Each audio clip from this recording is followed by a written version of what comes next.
I sold my motorcycle to pay for my cousin Marina's wilderness camp. 2 weeks in, she quit. Now my Aunt May expects me to pay for her spiritual retreat. How many times do I have to be the family ATM before they get the message? I was sitting at my kitchen table, sipping my coffee, when my phone buzzed again. It was a text from Aunt May. I didn't even need to read it fully. The word urgent flashed in the preview, and I could already feel the weight of the message on my shoulders. Felix, sweetie, can you please give us a call? Marina's having a hard time, and she really needs your help again. I sighed, setting the coffee cup down. This wasn't the first time. My cousin Marina had always been a special project for the family. The kind of person who bounced from one half-baked idea to the next, always in need of someone to back her up. The last time, it had cost me my prized vintage motorcycle. Marina wanted to attend a wilderness therapy camp, a nice way of saying she was trying to find herself in the woods. Her dreams were always big, but her follow-through? Non-existent. I sold my bike to cover the camp fees, but 2 weeks in, she quit. The experience didn't give her what she expected, so she left. And that was the last I heard about it, except for a few vague updates on how she was healing. I had been frustrated, but at least I thought I was doing the right thing. Family was supposed to come first, right? Now, it looked like the same pattern was about to repeat itself. A few minutes later, my phone rang. Aunt May's name appeared on the screen, and I could hear the concern in her voice when I picked up. Felix, honey, I'm so glad you're there. Marina's really struggling again, and she needs to go on this spiritual hiking retreat. I know it's a lot to ask, but she really believes this will help her. It's important, Felix. I leaned back in my chair, the weight of my earlier coffee now settling in my stomach like a brick. Aunt May, I don't know. I helped her last time, and it didn't work. She quit that camp after 2 weeks. You remember. I know, sweetheart. Aunt May's voice was soft, almost pleading. But this is different. Ravi's really been a good influence on her. He's a healing percussionist, you know, and he's the one who's helping her realize her true potential. The retreat's supposed to be a transformative experience for both of them. I could feel my frustration rising. I was tired of these calls, these endless expectations. First Marina, then Ravi, now this retreat. It was like no matter how much I gave, it was never enough. Aunt May, I don't know. I'm not sure I can do this again. Her voice tightened slightly, a hint of manipulation creeping in. Felix, honey, we've always known how generous you are with your family. You're the one we can count on when times are tough. We all know how much Marina needs this. Please,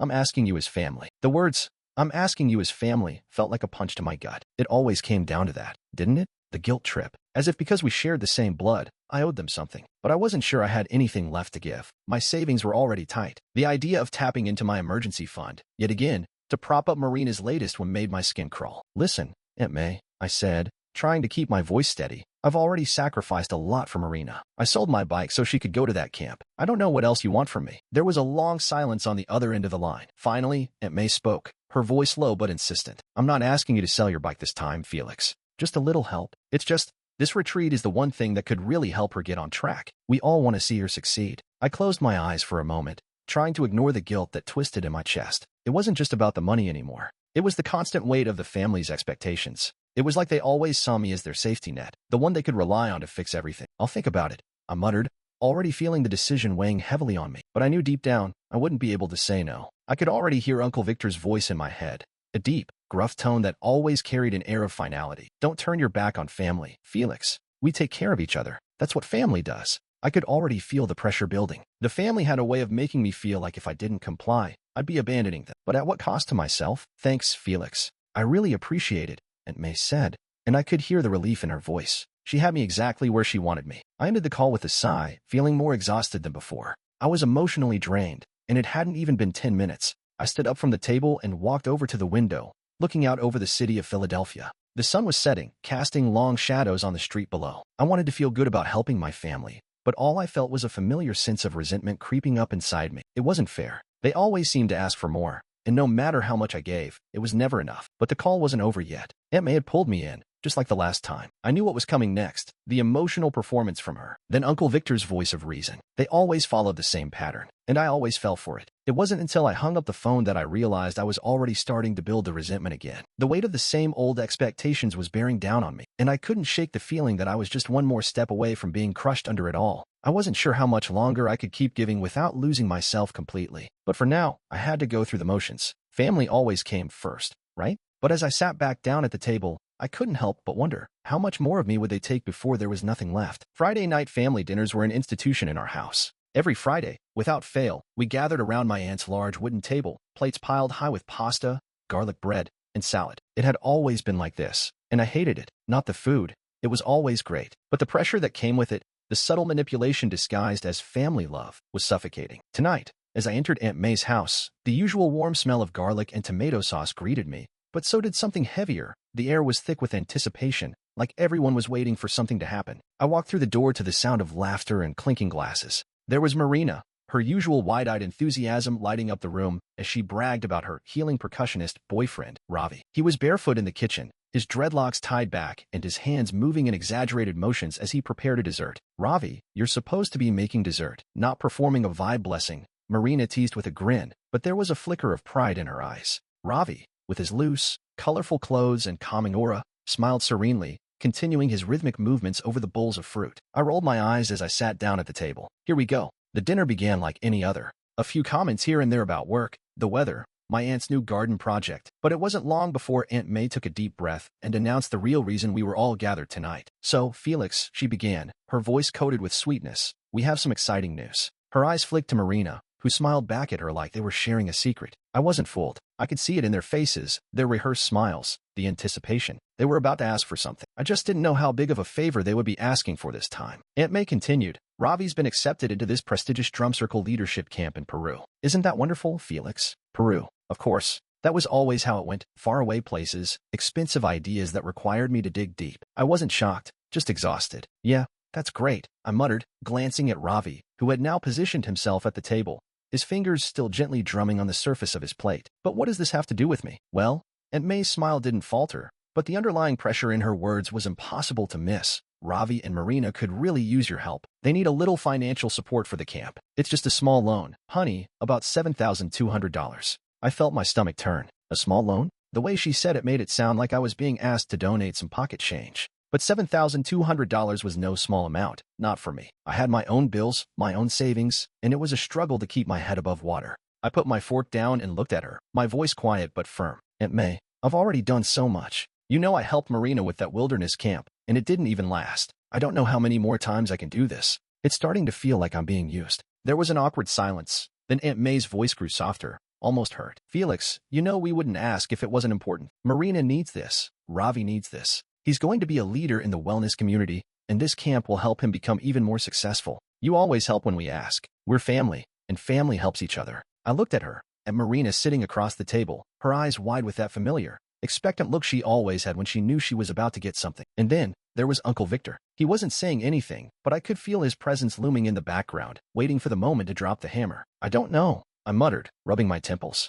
This feels like the same thing as last time. I gave you everything I had last time, and Marina just gave up 2 weeks into that camp. What's different about this? Aunt May's voice softened again, but her tone was sharp underneath. Felix, you've always been the rock in this family. You've always supported us, and we know you don't expect anything in return. But sometimes, family needs a little extra. We're just asking for a small favor. At this point, Uncle Victor, who had been silent until now, finally spoke up, his deep voice cutting through the tension in the air. Don't be selfish, Felix, he grunted, leaning forward. Ravi's got a shot at something big here. He's doing something good for himself, and it's not like we're asking you to foot the entire bill. Just help us out. You owe it to your family. I froze, feeling my heart start to pound. Oh, I repeated, my voice shaking now. I don't owe anyone anything. I've given you all more than enough. I've given you my money, my time, my patience. How many more times do you need me to bail you out? How much more am I supposed to give before it's enough? Victor's eyes hardened, and his voice dropped lower. You're not getting any younger, Felix. Time to stop being so selfish. You're a nurse. Don't you care about helping people?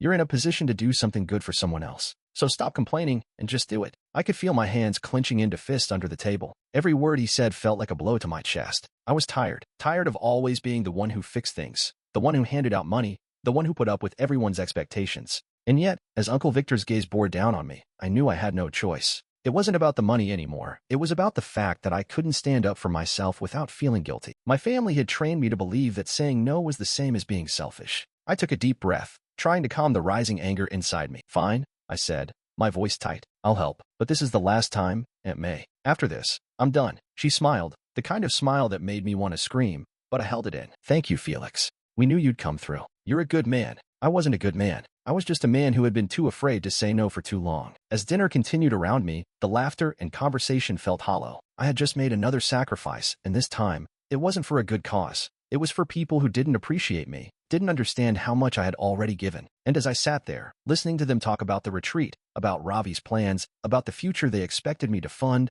I realized something. They would never stop asking, and I was starting to wonder if I would ever stop saying yes. It had been 2 days since the family dinner, and Felix was already feeling the weight of his decision settling heavily on his chest. Each time he looked at his bank account, it felt like the money was slipping through his fingers. Every phone call, every message, felt like another burden pressing down on him. His phone buzzed again. This time it was a message from Marina. His heart sank a little before he even read it. "Hey Felix, we're really excited about the retreat. Thanks so much again for helping us out. Can't wait to get started." Felix stared at the screen, feeling a mix of frustration and guilt swirl in his gut. He had agreed to help. Again, he told himself it was the last time. He'd take the hit now, but that was it. A few minutes later, the phone buzzed again, but this time it was from Aunt May. Her message was short but to the point. "Felix, we're all so grateful for your generosity. You're such a good person." A sick feeling churned in his stomach. A good person? What did that even mean anymore? He was so tired of being the good person, the one who always said yes, who always made things work. But in the end, he was left feeling empty, used. All the sacrifices he'd made felt like they had evaporated into nothing. His mind wandered back to the last conversation with Aunt May, to the way she and Uncle Victor had twisted his arm with their guilt-laden arguments. The same tired lines, "Your family, Felix. We help each other." And now, he was the one paying for Marina's dreams, just like he had done before. And Ravi's dreams too, apparently. It felt like it would never end. As Felix sat in his small apartment, his phone buzzed again. But this time, it wasn't a message. It was a call. He glanced at the screen. It was from his credit union. His heart skipped a beat. "What now?" He answered quickly, trying to keep his voice steady. "Hello? Hello? Mr. Felix Green?" The voice on the other end was formal, professional. "We're calling about a loan application that was submitted under your name." Felix froze. His stomach dropped. "A loan application?" "Yes. We have an application for a personal loan of $7,200, which matches the amount you agreed to help your cousin with. However, there seems to be some irregularities with the details submitted." Felix's mind raced. This couldn't be happening. Not now. "Wait," he cut in, his voice sharp. "I didn't apply for any loan." "We understand, sir. But the application was made using your name and personal details. It appears someone used your credentials to apply for the loan." Felix's heart thudded painfully in his chest. He felt dizzy, like the world around him was spinning. Someone had used his name? For a loan he didn't approve of? The loan that he had just agreed to help fund? "Is there any way you can stop the loan?" "I didn't approve it," Felix demanded, his voice growing more frantic with each word. "We flagged the application and are placing a hold on the funds, but we recommend you file a report with the police immediately," the voice said, sounding detached. "Fraud is a serious offense." Felix was quiet for a moment, stunned. He couldn't believe what he was hearing. This was all happening so fast. Someone, Marina, Ravi, had used his name to co-sign a loan he hadn't even known about. "Thank you for your time, Mr. Green," the voice continued, oblivious to the chaos now swirling in Felix's mind. "Please contact us if you need further assistance." The call ended, leaving Felix staring at his phone, trying to process everything. His breath came in shallow gasps, his mind racing. Suddenly, everything made sense. The urgency in Aunt May's voice, the way she'd pushed him to help, the way they'd all acted so sure he would say yes. They had planned this. They had used him without his knowledge. He wasn't just the one who always bailed them out. Now, he was the one who had been used. His phone buzzed again. It was a message from Marina, her usual chipper tone in full force. "Hey, Felix, just checking in. We're about to finalize everything for the retreat. Thanks again for your help. You're a lifesaver. I'm so excited for this new chapter." Felix stared at the message, his chest tightening. His hand shook as he typed a response, but he couldn't bring himself to send it. Instead, he tossed his phone aside and stood up, pacing the room. The pressure was building in his chest, an overwhelming weight of betrayal and anger he couldn't escape. He had to confront this. He had to confront them. But how? His family had always been like this. Manipulative, selfish, expecting him to take on the world's burdens while they reaped the rewards. Felix could feel it now, the slow burn of anger that had been building for years. The resentment that had been festering underneath the surface. He had given so much. He had sacrificed so much. And this was how they repaid him. A voice in the back of his mind told him he needed to confront Marina, to stand up for himself and say what he was too afraid to say before. He had to make them see the damage they had done, the way they had used him. Felix grabbed his phone, his fingers flying over the screen as he typed a message to Marina. It was time to stop playing the fool. He hit send, and then his heart stopped as he stared at the screen. The message was blunt, direct, exactly what he needed to say, but he wasn't sure if he could handle the fallout. "I need to talk to you. This loan, using my name without asking, has to stop. This is where it ends." Felix sat there, staring at the message, feeling a sense of finality. He had crossed a line. There was no going back now. Felix didn't sleep that night. He tossed and turned, the weight of the phone call from the credit union playing over and over in his mind. The loan wasn't just a misunderstanding or a mistake. Someone in his family had used his identity, his name, to manipulate him into paying for something he hadn't even agreed to. The realization left him cold and numb. By the time morning came, he was determined. He was done being the family's punching bag, their ATM. The conversation with Marina couldn't wait, but it wouldn't just be a conversation. It was time for him to expose everything. All the little lies, all the manipulations, the silent expectations that he'd spent years pretending he could handle. He dressed slowly, methodically, his hands steady as he buttoned his shirt. He grabbed the folder he had prepared the night before. Every receipt, every bank transfer, every request from family members, all neatly organized in chronological order. He had spent hours collecting the proof that he had given and given and given until he had nothing left. By the time Felix arrived at Aunt May's house, his resolve was ironclad. The sounds of clinking dishes and laughter filled the air as he walked through the door. The family was gathered around the table, plates piled high with food. Everything looked as it always did, comfortable, familiar, except that it wasn't. Not anymore. Aunt May and Uncle Victor were at the head of the table. Marina sat next to Ravi, who was talking animatedly about his healing journey in a voice that sounded more like a sermon than a conversation. They all looked up as Felix entered, but none of them knew what was coming. "Felix, so glad you could join us." Aunt May greeted him warmly, her tone sweet and welcoming. But Felix could see the faint flicker of concern in her eyes. She knew something was off. "I'm not staying long," he said, his voice flat. "I need to talk to you all about something. Right now." There was a moment of silence. Then, like clockwork, Uncle Victor grunted. "We don't have to get into it right here, Felix. Let's sit down and have a meal. We're family." Felix didn't budge. He stood at the doorway, holding the folder in one hand, his other hand clenched into a fist by his side. "No,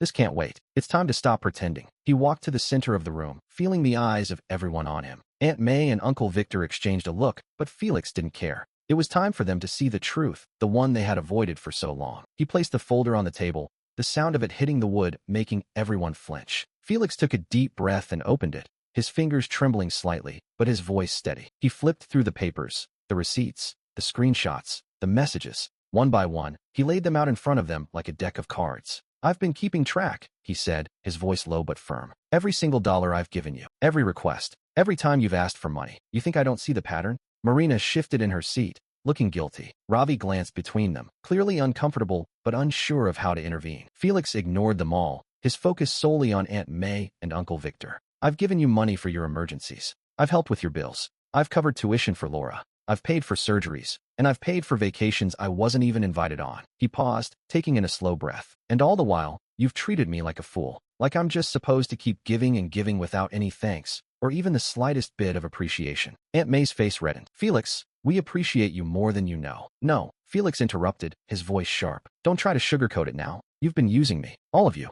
You don't see me as family. You see me as a wallet with legs." His words hung in the air, a harsh truth that none of them had ever been willing to acknowledge. There was a beat of silence, but then Aunt May's voice wavered as she tried to regain control of the situation. "Felix, please don't say that. You're not thinking clearly. We're just asking for help, like any family would. This is what family does." "You've always asked for help," Felix shot back. "But when was the last time any of you did anything for me? When was the last time I didn't have to carry the weight of this family on my back?" Victor's voice rumbled, trying to diffuse the tension, but there was a coldness to his words now. "You think we've been using you?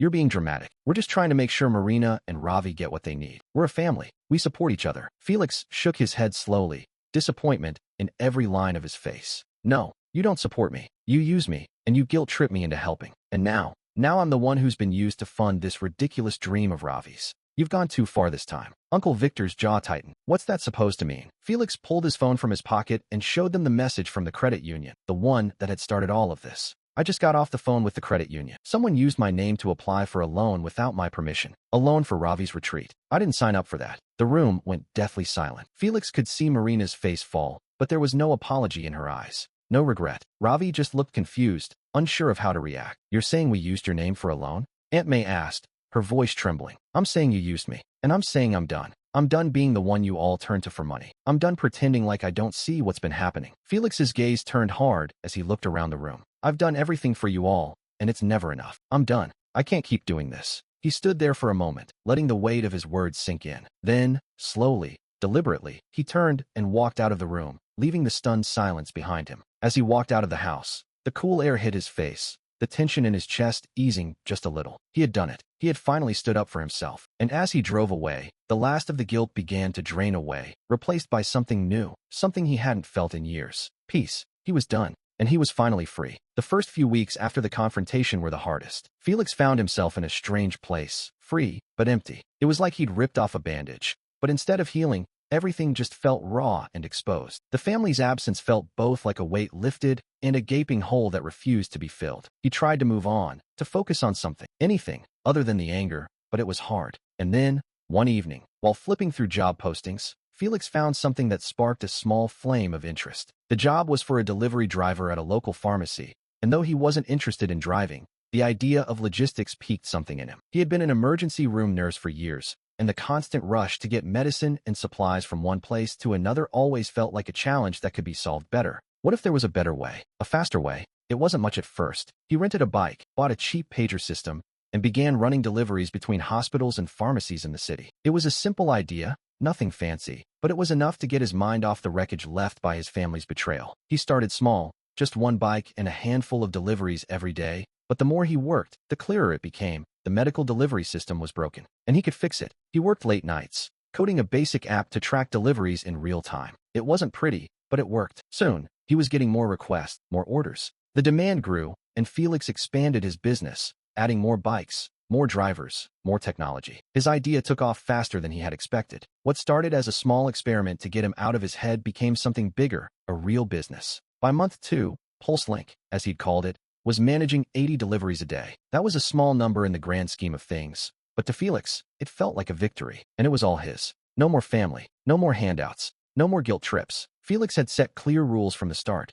No favors, no family. The idea had come to him after he realized how much he had been used. He couldn't afford to let anyone in, not just yet, not when the business was still fragile. He had to make it work on his own, without the emotional baggage of his past holding him down. At first, it felt good. He didn't have to deal with the constant calls from Aunt May or the accusatory glances from Uncle Victor. He didn't have to make excuses anymore when Marina or Ravi wanted something. It was just him, his business, and a growing sense of purpose he hadn't felt in years. And for the first time in months, Felix began to feel like he was in control. He worked tirelessly, waking up before dawn to plan his routes, monitor the app's progress, and ensure everything ran smoothly. It wasn't easy, but it felt meaningful. Every order he completed, every new driver he hired, every problem he solved, each step brought him closer to something bigger. A future where he didn't have to answer to anyone but himself. As his business grew, Felix began to think about what it could become. It wasn't just about deliveries anymore. It was about making a real difference in the healthcare industry. What if hospitals didn't have to wait for the right equipment or medicine? What if everything could be delivered faster, more efficiently? He saw the potential,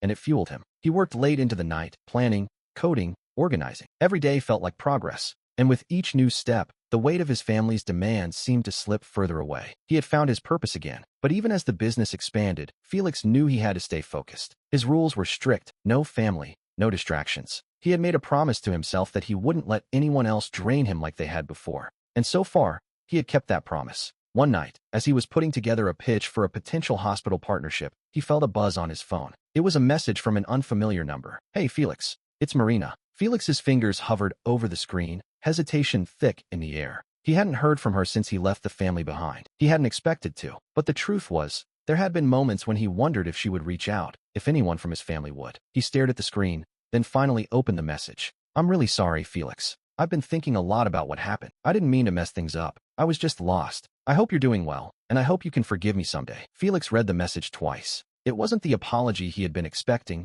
but it was something. For a moment, his heart softened. He'd always wanted to believe there was good in Marina, but that belief had been shattered when he realized just how much she, and the rest of his family, had taken from him. The years of emotional manipulation, the constant guilt, the expectations that drained him dry. Felix put his phone down. He didn't respond. He didn't feel the need to. He had already made his choice, and the reality was that it wasn't about forgiveness. It was about self-preservation. He couldn't go back to that life. Not now. Not after everything he had built. He had come too far. The next morning, Felix woke up early, as usual, but today was different. He had a meeting with a large hospital group, and he was prepared. PulseLink was ready to take the next step, scaling, expanding, becoming a real force in the industry. He was no longer the man who constantly bent over backwards for his family. Now, he was a founder, a creator, a man who had turned his pain into purpose. As he sat at his desk, sipping coffee and reviewing his notes for the meeting, he felt a sense of calm wash over him. The old weight was gone. The pressure, the guilt, the expectations, they were all gone. And in their place was something stronger: freedom. He was building something for himself now, something real, and he didn't need anyone else's approval to do it. It was a chilly Thursday morning when Felix first saw the email in his inbox. The subject line was simple, but it made his heart skip a beat. PulseLink, from overworked nurse to logistics CEO, a journey of resilience. He clicked open the email and quickly scanned through the health tech blog article, which had been published that very morning. The writer had done a deep dive into the world of health tech startups, featuring the rise of PulseLink as one of the most innovative real-time medical courier platforms in the country. It detailed how Felix had gone from an overworked emergency room nurse to the founder of a company that was now managing thousands of deliveries a day, saving hospitals valuable time and getting critical medical supplies where they were needed most. Felix let out a breath, a mix of relief and disbelief washing over him. This was real. This was happening. The article was flattering, too flattering, really, but it felt deserved. PulseLink was growing, and Felix was starting to get recognition for all his hard work. There were still days when he felt like an imposter,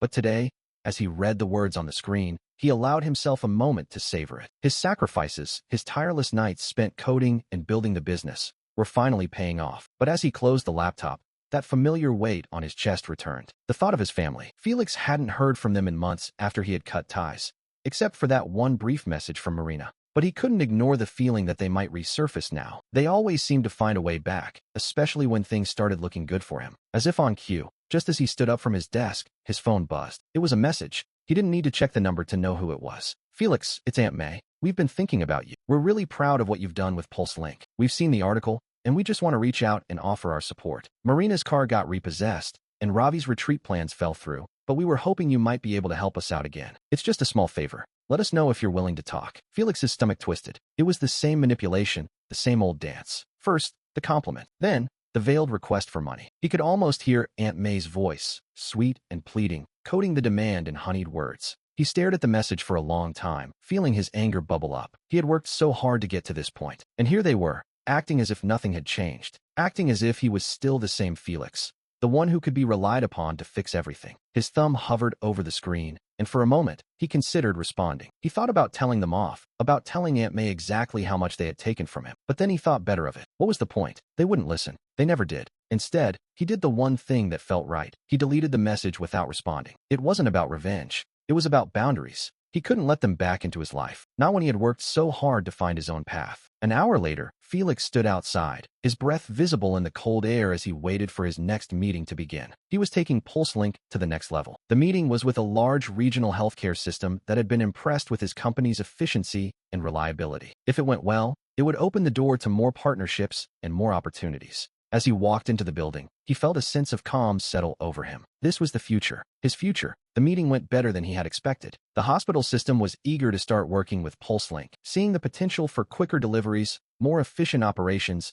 and fewer delays in critical situations. By the time Felix left the building, the deal was practically sealed, and the weight of the last few months of stress started to lift off his shoulders. As he drove back to the office, he couldn't help but think about the strange way life worked. The family he'd once put first had now faded into the background, while this new life, this new identity as a successful entrepreneur, was growing stronger every day. Felix had made it. He had built something from nothing, and now he was being recognized for it. He had taken his pain, his anger, and his frustration, and used it to create something real, something that mattered. When he got back to his apartment, Felix poured himself a glass of wine and sat down at his desk. He opened the laptop again, the article still fresh in his mind. He read it one more time, and for the first time in years, Felix smiled. That evening, as Felix took a late-night bike ride through the city, he passed by Marina's old apartment. It looked quiet now, the windows dark. He slowed down as he approached, but he didn't stop. He didn't feel the need to. He had already left that chapter behind. As he rode, he couldn't help but think about what his life had become. He wasn't looking for validation anymore.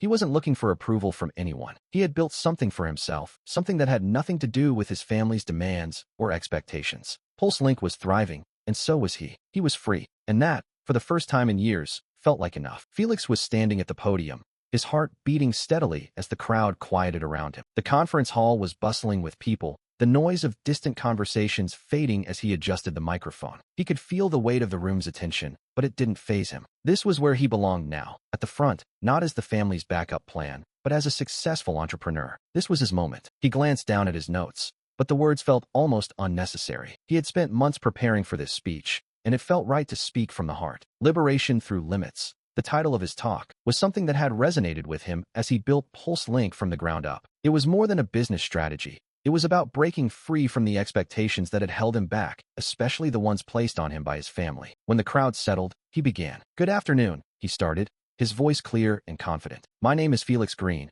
and I'm the founder of Pulse Link. Today, I'm going to talk about the power of limits, how setting boundaries, not just in business, but in life, can help you achieve your true potential. He took a moment, watching as the crowd leaned in. The eyes of hundreds of people were fixed on him, and it felt surreal. But Felix was no longer the man who had felt trapped by his family's manipulations. He was standing in front of them, a man who had rebuilt his life and found strength in letting go. I used to believe that in order to succeed, I had to say yes to everyone, he continued. That if I just kept giving, kept sacrificing, that it would make me a better person. But the truth is, I was sacrificing myself. I was letting others dictate my worth, telling me when to help, when to give, when to do more. There was a soft murmur in the crowd, but Felix kept his gaze steady, pushing through the weight of the words he was saying. I've spent years being the one my family turned to for money, for favors, for anything they needed. And I gave. I gave until I had nothing left. I thought it was love. I thought it was what family did. But I realized it wasn't love. It was dependence. And dependence is not love. It's control. He paused, letting the room absorb the weight of his words.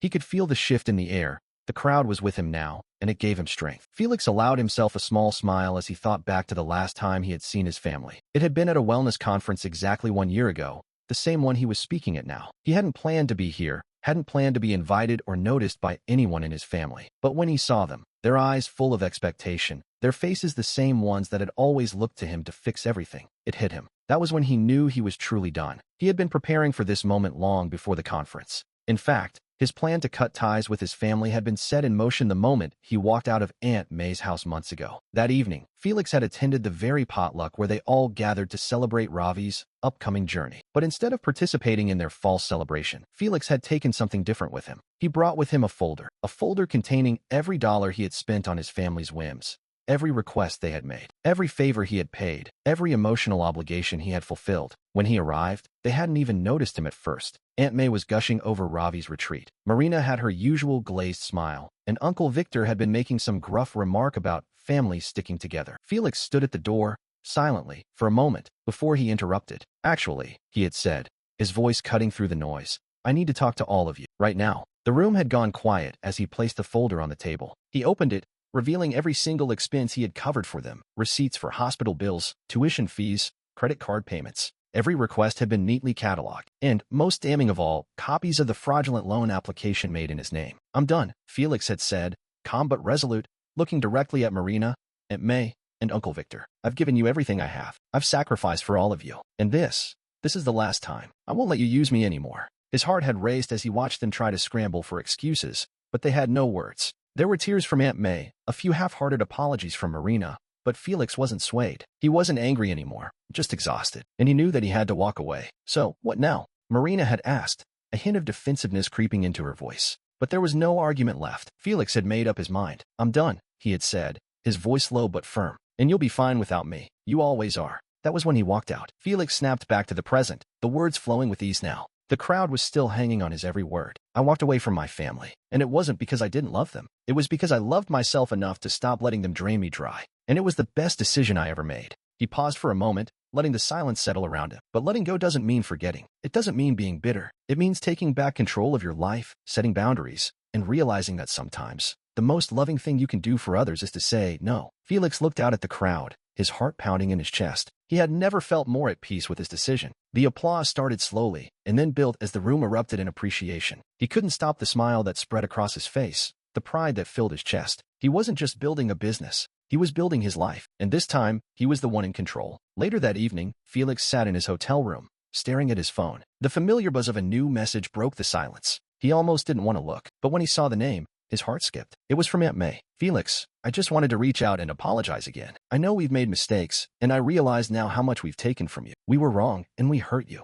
I truly hope you can find it in your heart to forgive us. If not for us, then for yourself. Felix stared at the screen. There was sincerity in the message, but also desperation. He could feel the familiar tug of guilt rising inside him. It would be so easy to slip back into the old role, the fixer, the savior, the one who always made things right. But this time, he resisted. He put the phone down and leaned back in his chair, breathing deeply. There was nothing left for him to fix. He had already fixed himself. He was free. 1 year later, Felix sat in his high-rise apartment, watching the morning light stretch across the city. He was still in his pajamas, sipping his coffee slowly, letting the silence wash over him. The hustle and bustle of the world outside felt far away. He had made it, truly made it, and for the first time in a long time, Felix felt at peace. PulseLink was negotiating its second regional partnership. The business was thriving. The team was solid, and Felix's days were filled with challenges that felt worth tackling. The long hours, the sleepless nights, they had all led to this. And the best part? He had done it all on his terms. His phone buzzed on the coffee table, and Felix reached for it absently. The screen lit up with a text from an unknown number. He felt a tightness in his chest, but ignored the instinct to avoid it. Instead, he opened the message. It was from Marina. Hey, Felix, I just wanted to say that I'm really sorry for everything. I've been reflecting a lot lately, and I know I've made mistakes. I hope you're doing okay. Take care. He read the message twice, trying to process it. It was so unlike the Marina he had known. Her words, though simple, carried a kind of regret he hadn't expected. And for a moment, he felt the stirrings of old emotions, guilt, nostalgia, and even a hint of sadness for the girl he once tried so hard to help. But then the familiar calm settled over him. He set the phone back down on the table, untouched, and turned his attention back to the window. It wasn't about revenge or holding grudges. It was about his choice to move forward. And he had made that choice months ago, the day he walked away from his family without a second thought. He had built something for himself. His freedom didn't just come from the business, it came from letting go. He had finally realized that the peace he was searching for wasn't going to come from fixing other people's problems. It was about fixing himself, about setting boundaries, and letting go of the things that drained him. The phone buzzed again. This time, it was a message from his mom. He hesitated for only a moment before reading it. Felix, I know we've had our differences, and I'm sure you're angry. I understand why you did what you did, but please know that I've never stopped loving you, and I'm proud of you, of everything you've accomplished. Maybe we can talk someday. Felix's heart didn't skip a beat this time. There were no waves of guilt or old wounds reopening. He read the message without feeling the need to reply. It wasn't about the apology or the unspoken promise of reconciliation. He knew that they didn't understand him. They didn't understand the cost of what they had done. And maybe that was okay. Maybe it was enough that he understood it. The phone buzzed a third time, and this time, it was a call from his sister, Emily. He glanced at the screen, but let it go to voicemail. Then he glanced at the time and stood up, pulling on a jacket. He was meeting with the CEO of a larger hospital network this afternoon, and he needed to prepare. The truth was, he was too busy for their guilt, their attempts to pull him back into their drama. They had made their choices, and Felix had made his. His life now was about progress, not apologies. He grabbed his keys and headed out the door, but not before one last glance at his phone. The text messages from his family were still there, waiting, but they didn't hold any power over him anymore. Felix had let go. He had made his peace without their permission, and as he walked out the door, he felt lighter than he had in years. Later that afternoon, as he sat across from the CEO in a sleek, modern conference room, Felix felt a quiet sense of pride. This was the next step. This partnership would allow PulseLink to expand further, to grow into something even bigger. It felt right. He was no longer the man who had spent years being drained by his family's expectations. He was the man who had built something from the ground up, something that was changing the way medical logistics worked in the country. The meeting went well. The partnership was almost signed, and Felix had a plan for what came next. But as he stood to shake the CEO's hand, something shifted in him. He didn't need this deal to validate his success. He didn't need anything from anyone anymore. He had built his life on his terms. As he left the building and stepped into the cool evening air, Felix felt the pull of the city's energy around him. His life was his own now, and it felt good. He thought about the people he had left behind, and for the first time, there was no bitterness, just clarity. He passed by a cafe on the corner, glancing inside, but it wasn't the same. Marina's old apartment wasn't far from here, but he didn't feel the need to visit. He didn't need closure from them anymore. He was already whole. As he rode his new motorcycle, a sleek, modern bike he had bought with the first profits from PulseLink, he thought about how far he'd come. The city blurred past him, but Felix didn't feel the need to rush. He had time. He had everything he needed. When he stopped at a red light, he glanced down at his phone one last time. There was another text from Aunt May, this time a more heartfelt message.